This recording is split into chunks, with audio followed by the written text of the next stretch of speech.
я вызвал.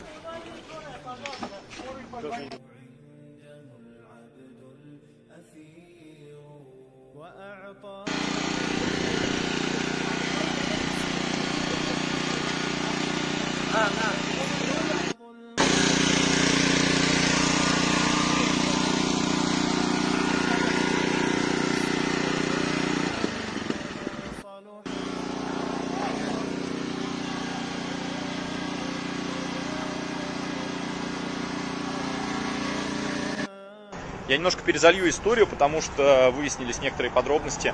Вот, автомобиль ребят, которые пострадали, выехал. برادران من بالنسادایم نواز میگم ما کار کامل میکنیم ببینیم تو برای ما یردام موماگی میشه خیلی خوب چیکار کنیم یه یردام کنیم که خوبتر میشه مثلا این جای نه تقاعدی هم پیدا شه ان شاء الله کی هم دستگیری کردیسته ما خیلی مهم اومد بالنسادایم دیگه تیزیته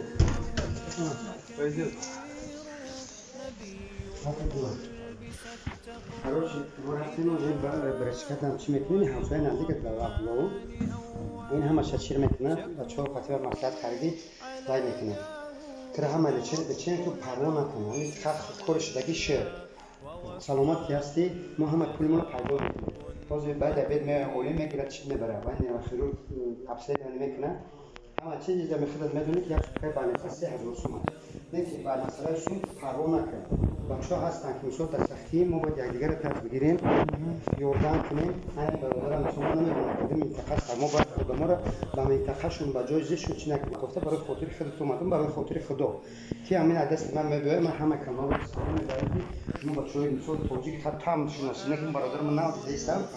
من باید که شما رو دستگیری کنیم شما همه تاکید ذکر نشوید خط کارش دیگه شده کارت و سود میره سود ما ادوکات به خود میگیریم که شما را ما منال و شیر در سلامتی در تریت کردیم همین ما باید رو مکزات کنیم نه که ما میتونم که بیاید که یک تا توخه سوپر لگت کنم تکزان دیگر کنم باز من فیروز هم شاهدی اساسی فیروز کتنه ما تلفن کتی گذاشتم که ما باید دیگر نفروشیم اما چه خیلی شود نشود که